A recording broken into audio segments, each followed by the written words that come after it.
Ben là, je m'en vais rejoindre un de mes chums qui vit dans le bois. Donc, c'est juste pour... on va faire une petite vidéo pour montrer qu'au Québec, c'est encore possible de vivre dans le bois. Alors, on va voir si ça prend beaucoup de courage ou le contraire, peut-être vivre en ville, ça prend beaucoup de courage. C'est ce qu'on va voir. Hey, on s'en va voir Normand. Venez-vous-en.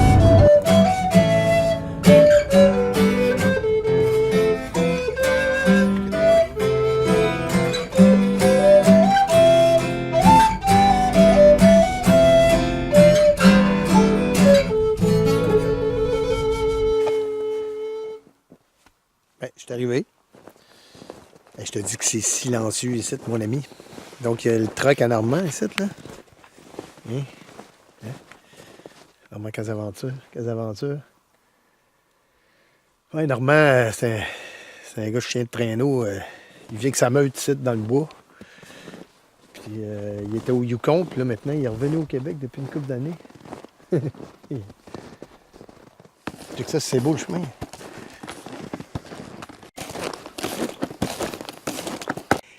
Parce que ici, même si c'est chien jappe, personne ne va l'écœurer avec ça. Parce que quand t'as une meute de chiens, c'est bien maudit de rester pas loin des chalets de touristes. Là. Hein? L'engin que ça prend dans la vie, c'est un 4 roues. Ça va? Hey, Mr. Normand! Alors là, on continue en 4 roues. Alors, c'est le véhicule parfait pour vivre en forêt. Donc là, Normand, en même temps, il trace ses trails pour ses chiens de traîneau. On voit en arrière. Là.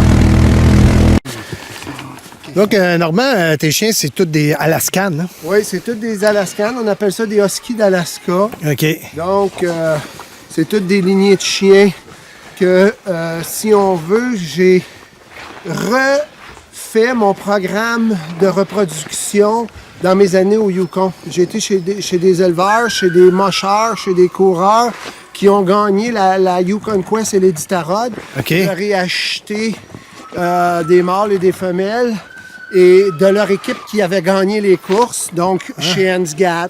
J'ai été acheter des chiens chez John Baker, j'ai été acheter des chiens chez William Clayton et j'ai monté ma propre lignée maintenant. Donc, j'ai tous les ancêtres. On peut quasiment retourner 50, 60 ans en arrière, 75 ans en arrière. J'ai tous les ancêtres de ces chiens-là là, sur les pédigrés de OK. les chiens.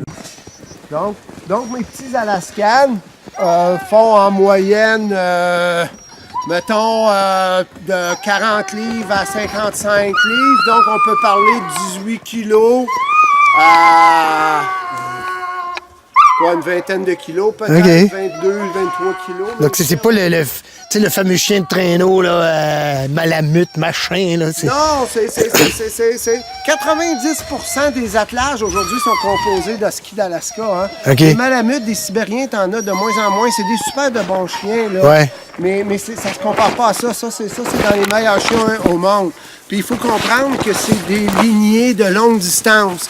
Moi, quand j'étais au Yukon, j'ai accouplé avec des mocheurs qui faisaient de la distance. J'ai pas accouplé avec des mocheurs qui font du sprint. C'est pas les mêmes chiens. On parle de chiens de longue distance. Alors, une chose, des fois, qu'on oublie souvent en forêt, que ce soit la construction d'un chalet, l'emplacement d'un chenil, le confort des chiens, c'est le soleil. Ben oui. Hein, on se promène, on est sur le bord des lacs, il y a beaucoup de conifères, il y a moins de soleil qui rentre. Mais si vous regardez le chenil, il a été construit aussi en fonction de ça. Un beau plateau, des belles pentes pour l'écoulement des eaux, mais aussi le soleil. Les chiens sont au soleil, le soleil se lève à l'est, donc un petit peu ici de côté. Dans le plus important de la journée, toute la journée, les chiens ont du soleil. Tu mets pas ça à l'ombre des conifères, j'ai dégagé pour qu'ils aient du soleil. Une autre petite chose qui est bien importante, quand tu regardes la cabane des chiens, le trou, elle est en fonction du soleil matinal et de l'après-midi. Ben oui, ils sont tous orientés comme ça. Ils sont tous orientés pour ça. Donc, c'est toutes des petites différences qui se passent. Regarde, les cabanes sont bien spéciales aussi. Ben oui. C'est toutes des cabanes, c'est toutes des barils. Okay. J'adore les barils parce que ça garde vraiment la chaleur chez les chiens. Mais ce qui est vraiment intéressant, ça coûte pas cher, ça dure longtemps. ça garde la chaleur. C'est imperméable. C'est jamais humide. Ça là. garde pas la maladie parce que tout ce qui est bois, avec les années, Ouais. ça garde la maladie. Ça garde pas la maladie. Je mets du sable dans ça. J'ai mis à peu près, on peut parler de 10 à 15 cm de sable. C'est pour ça qu'elle tombe pas. C'est là. Ah, ben oui, oui. Là, je rajoute de la paille, je Ouais. rajoute du copeau de bois, je rajoute toutes sortes de choses pour que les chiens soient toujours au chaud finalement là-dedans. Puis ça chauffe. Donc ça, c'est le trou d'eau. C'est le trou d'eau, mon homme. Ok. C'est le trou d'eau du lac Patate. Mais... Mon petit bain russe. Là, Ton pour petit ceux bain qui scandinave. connaissent, là. Ouais, fait que on enlève la glace un petit peu. Je l'ai fait tantôt. Fait que. Donc ça, c'est le lot pour toi, puis les chiens. L'eau pour moi, pour les chiens, la douche, une douche en arrière de toi. OK. J'ai besoin de beaucoup d'eau pour les chiens. Ouais, ben oui, hein, Fait que pas mal. j'ai des barils de 45 gallons qui sont là. On remplit nos 2 barils à tous les 2 jours à peu près. Oui, parce que vous êtes une gang quand même. Vous êtes combien ici, là? La meute, elle en a 40. OK, vous êtes 41 Une finalement. meute de 41. Et voilà. Donc il y en a qui pensent qu'ils savent ce que le terme eau courante veut dire, mais ils ne le savent pas vraiment. Celle-là, elle court pas mal. Moi, je sais en esti c'est quoi l'eau. Alors, on est présentement au lac Patate. Alors, le lac Patate, un lac de tête. Ce qu'on appelle un lac de tête, c'est un lac qui est en haut des montagnes, qui est nourri par des sources.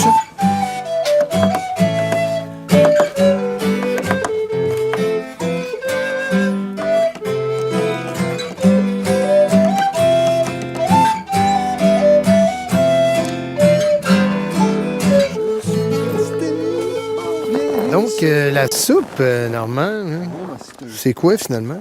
C'est de la viande, j'ai du poulet dans ça, haché. J'ai du bœuf haché, tout désossé. Donc, c'est toute de la viande, du gras. OK. Puis, ils mangent 3 soupes par jour. L'idée, c'est de les hydrater. Pourquoi on veut les hydrater? Bien, c'est pas compliqué. On peut pas leur mettre des bols d'eau. Ben non, ils vont Ça geler. serait gelé. Ouais. On peut pas le mettre. Alors, il faut les hydrater tout le temps. OK, Ça, donc, c'est extrêmement important de leur faire boire environ 2-3 litres d'eau minimum par jour. Oui. Donc, c'est comme de l'eau. C'est sous forme d'eau. C'est comme OK. boire un jus, quelque chose. Je sais, mais c'est Puis là, je vais rajouter de l'eau chaude là-dedans. C'est quoi ça? Ah, ça, c'est ma... Ça a l'air gras, en tout cas. Ça, c'est... Ah, OK. Seulement s'ils veulent me commanditer, on va mettre leur nom d'entreprise. Poisson. OK. L'huile de hareng. Le hareng est un poisson extrêmement gras. Oui, d'ailleurs, on en mange quand on est sur la Côte-Nord. Là. Donc, en même temps, ça donne des sacrées bonnes odeurs. Ben oui. Donc, ça attire le chien à aller manger sa soupe. Et voilà, j'en ai mis pas mal. Selon la température, mon gras, je vais en mettre une certaine quantité selon la température. Plus il fait froid, plus j'augmente mon gras. OK. Des chiens, comme ils travaillent, là, ce que je fais avec mes chiens, moi, ça me prend autour de 6 000 à 10 000 calories par jour. Un tabarnak. Alors, comment on va chercher, exemple, 10 000 calories par jour? Bien, c'est grâce au gras. OK. Donc, c'est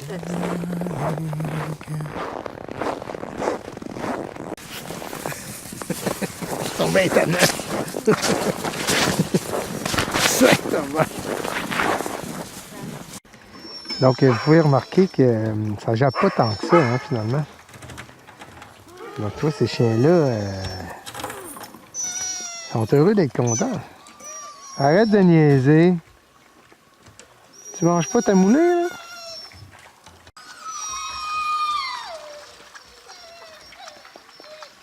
Ça vaut la peine de prendre le temps de voir comment que c'est propre, là, tu sais. Il n'y a pas trop de traces d'urine, il n'y a pas de caca qui traîne. Tu vois, vraiment, Normand, son but, c'est vraiment le bien-être des chiens.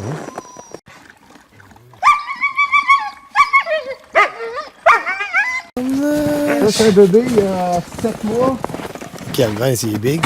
Et bon, ça, c'est mon futur. Là. Ça, c'est vraiment des chiens de longue distance. Ça, c'est un beau bride.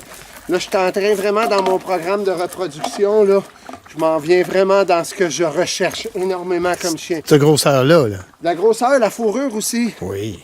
fourrure parfaite, là. Des belles grands-pattes, belle attitude, pas agressif, super gentil, intelligent. Ça, tu mets ça libre, là, puis tu l'appelles, puis ça vient à toi tout de suite. Tu cours pas après ça. Calvaire. Il est vraiment beau. Il s'appelle Old Crow. Comme un village au Yukon, le village le plus au nord du Yukon, qui s'appelle Old Crow. Puis c'est des Gwich'in qui sont là, le peuple autochtone, les Gwich'in. Hey, Normand, j'ai passé la nuit dans le camp, là, puis sérieux, j'ai pas entendu un seul chien japper. Là. Puis là, on vient nourrir, il y en a peut-être 2 ou 3 là, que tu vois qui sont impatients, mais gars, on va écouter le silence juste pour le fun. Qu'est-ce, il y a 40 chiens ici? Il y a 40 chiens environ. Là, j'ai vu des petits popés qui se promènent au travers des... pendant que tu nourris la soupe, puis il n'y en a pas un tabarouette qui essaie de... Ah, tasse-toi de là. Non. Donc, qu'est-ce que tu fais avec tes chiens, toi? Aucune agression entre chiens, aucune agression envers les poppies. Moi, je pense... j'ai travaillé fort. Ça fait 32 ans pour monter une belle génétique. T'sais. Puis j'ai beaucoup appris aussi. J'ai pris beaucoup d'expérience, de maturité. Mais je pense que quand tu respectes ton animal, quand tu lui donnes de l'amour, puis quand tu lui donnes... Ils n'ont pas le choix. Il y a une certaine discipline qu'il faut respecter, comme avec nos enfants. Il y a une certaine discipline.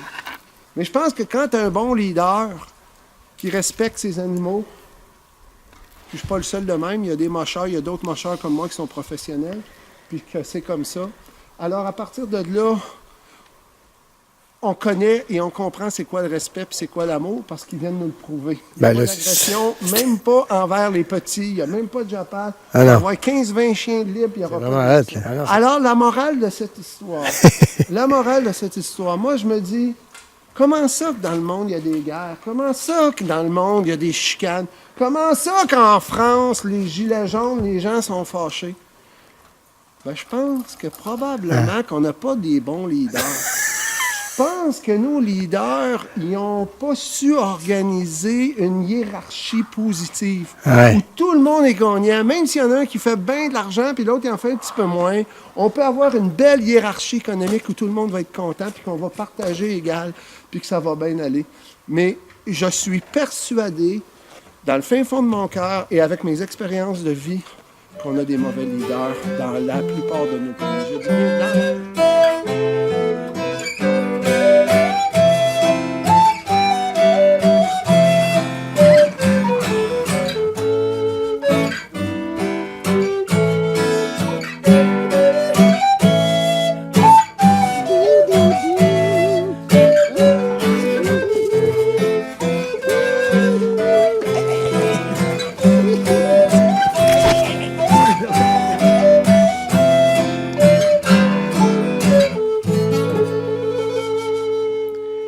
Normand, ça, c'est ton traîneau, ça?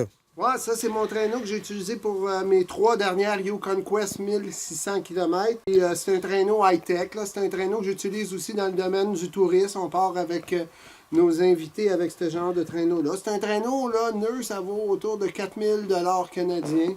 Donc, c'est vraiment des traîneaux super légers. Là. C'est une joke. Là. Puis, c'est vraiment un traîneau super solide avec des patins... en alliage d'aluminium presque incassable. J'ai super solide. C'est tout des bâtons en carbone, donc super solide aussi. Puis je remarque que c'est vachement flexible. Hein? Ah, c'est extrêmement flexible. C'est pour le contrôle du traîneau. Donc c'est vraiment un traîneau rigide, tu ne contrôles pas ça. Ben non. Ça, c'est contrôlable. Ouais. En plus, ben, on a toujours nos fameux bons guidons. On a un bon guidon à ma hauteur, adapté pour mes bras, ma grandeur. Ça, c'est pour les porte-ancres ici. On met nos ancres ici. Ouais. Bien sûr, un bon traîneau a besoin aussi d'un bon pare-choc. Donc, si on frappe un arbre, le traîneau, imagine l'arbre va tasser. Un traîneau sans pare-choc, c'est pas un bon traîneau. J'ai ici, sur mon traîneau, si tu t'approches ici, mon cher Richard, des parties importantes. Donc, des porte-pieds pour être confortable. On a notre frein, extrêmement important, avec des pointes de carbure. Donc, même sur le gravel, ces pointes-là n'usent pas. Donc, des pointes de carbure. Sur la glace. Oui. On a notre tapis pour ralentir nos chiens. Parfois même, on peut arrêter une équipe. Wow! Mais on ralentit surtout avec le tapis. On a notre manchon ici pour lever notre tapis. Et tu peux même voir qu'entour de notre tapis, on a encore là des pointes de carbure pour s'assurer de ralentir nos chiens, de les arrêter. Mais aussi, quand on est sur des surfaces gelées, il y a eu un verglas ou un lac glacé qu'on doit traverser, alors on peut arrêter nos chiens même sur la glace. Donc, c'est vraiment confortable, super pratique, qui se contrôle. En plus, comme je disais tantôt, c'est ultra Ben non, ça pèse à rien. Donc, les chiens tirent un traîneau léger. C'est encore là pour leur confort. Super glissant. Ça prend 30 secondes. Moi, j'enlève une petite goupille ici. J'enlève le plastique ici. Ça prend 30 secondes. C'est un genre de téflon, là.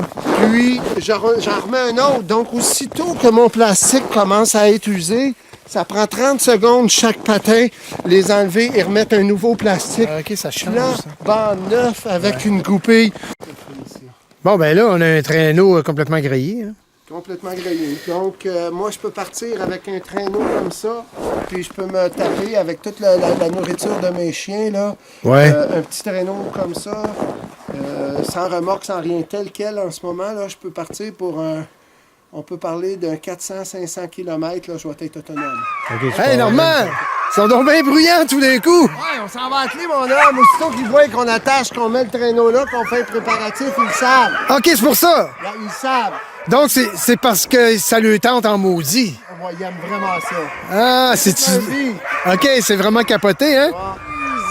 On en prend combien? On va avoir une petite équipe de 10. Vu OK. qu'il y a beaucoup de neige encore, on va y aller à 10 chiens. Non, mais c'est vraiment flagrant parce que tantôt, quand là, on est roussé, il gueulait pas de même. Puis là, ils savent en maudit qu'on s'en va. Ah, va, tabarouette. Tout le monde est excité. Donc là, ça, c'est notre liste de chiens. Oui, on a notre liste de chiens. C'est Brise, Rose, Chinook, Zephyr, Cosmostec, Zodiac, Bouloir, Nemrod et Titan. Oui. Puis on va avoir un jeune chien, Old Crow, qui va se promener libre.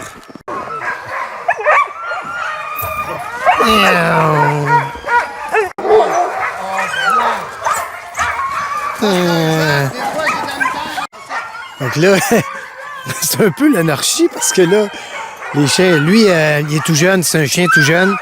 Donc, Titan, il sait pas encore comment ça marche.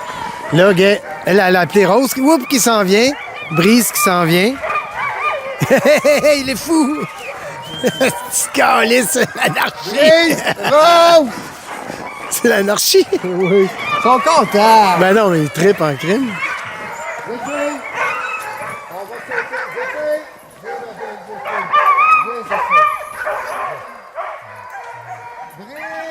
C'est Rose, ça? Viens, Rose! Rose! Viens, la Rose, des bras.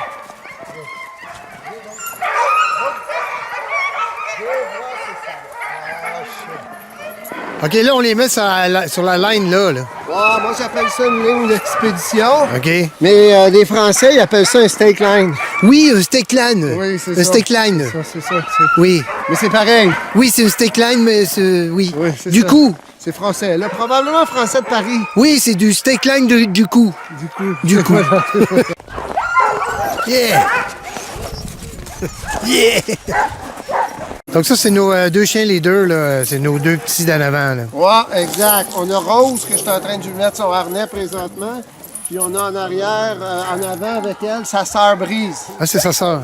Oui. Donc, pourquoi c'est des chiens de tête? Y a-t-il une raison? Ben, moi, ce que j'aime des chiens de tête, c'est des chiens Oui, c'est correct. qui sont connectés.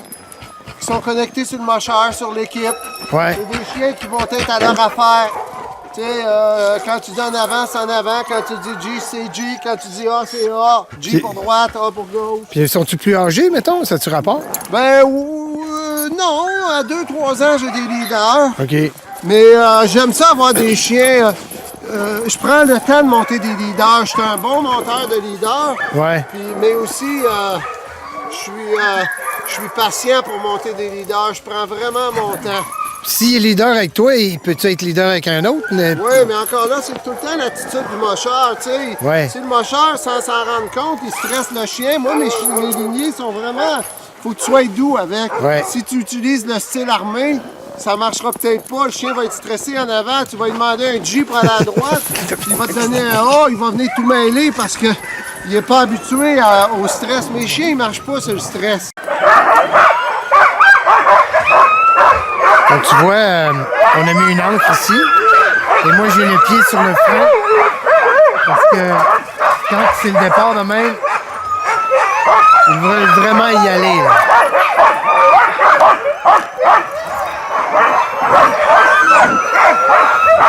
Et moi, j'ai tout mon poids sur le frein, j'ai le frein, puis ça veut y aller en chien. Alors moi, j'ai le beau rôle. Je joue le touriste. Je suis assis. Alors là, on va voir, mais qui donne le coup d'envoi. Hey, voilà, on est parti! Tu sais comment ça devient silencieux? Donc quand ils sont partis, ils sont silencieux. Tabernacle, hein? C'est bon! Bon départ!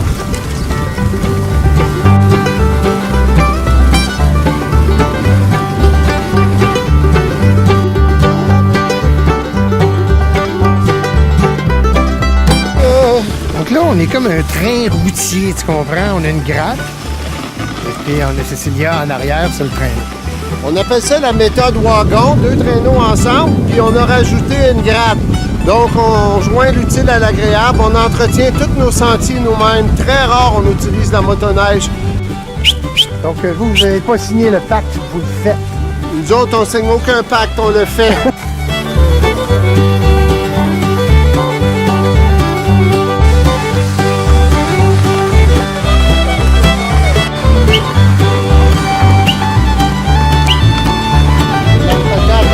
Oh, le patate! Mais c'est notre lac! Au moins 5 km de descente.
Fait que là, j'ai monté mes couteaux Ben oui, c'est ça. parce que c'est tirant, il y a beaucoup de neige. Pas mal de neige ici, là. On n'a pas passé ici depuis plusieurs jours. Ouais. Puis pas de Donc, skidoo non plus. on est sur le chemin des ours. Des nounours. Ouais, le chemin des nounours. Allez! Allez, les boys! C'est ça, ben c'est ça. Ouais! C'est pas juste de laisser travailler les chiens, il faut que la mocheur soit en forme aussi. Ça réchauffe le mocheur. Ah, puis il fait chaud, là, je suis tout trempé à la vette. Là, ça réchauffe le mocheur. OK, c'est le Kamika, là. Ouais, monsieur! OK. Et bienvenue au lac Kamika! Tout le monde est arrivé! Le show peut commencer! C'est exceptionnel qu'ils soient tous gelés en ce temps-ci de l'année. Là. Ben oui, tu vois. Donc là, d'ici, on voit la vue où on est en train de groomer, on est en train de tracer le sentier avec une gratte. Alors, c'est une bonne façon. Dans le fond, tu nourris les chiens sont heureux, ils travaillent. Puis en plus, ben, tu traces ton sentier, une pierre 2 coups, je dirais une pierre 3 coups. Sinon, une pierre 5 coups, parce que on a pas mal de plaisir.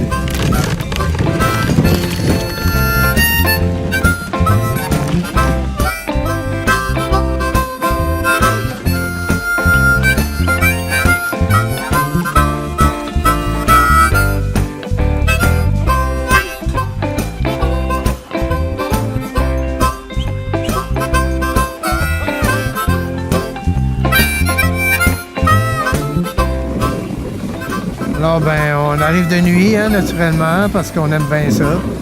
Il y a une belle petite lune. Les chiens ont pogné leur rythme. Ouais, Ils encouragent, noir. ils encouragent les pitous. Hein. ouais. Je m'encourage, moi aussi. Ils encouragent Titou.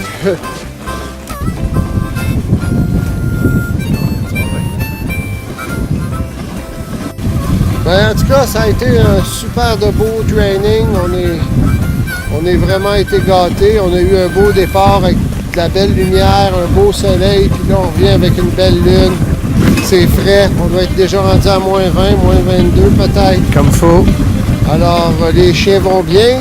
C'est la température idéale, moins 20, moins 25 pour les chiens de traîneau. Oui. Alors, on a eu une belle montée. Il n'y a pas un chien qui a ralenti. Tous les chiens vont bien. On est prêt pour la saison 2018-2019 au Casaventure, école de traîneau à chiens. Donc là, c'est l'heure de l'amour. On félicite nos chiens. Ils sont contents. Ils ont bien travaillé. Alors, c'était les Casaventures avec les randonneurs masqués. Ta-da-da-da.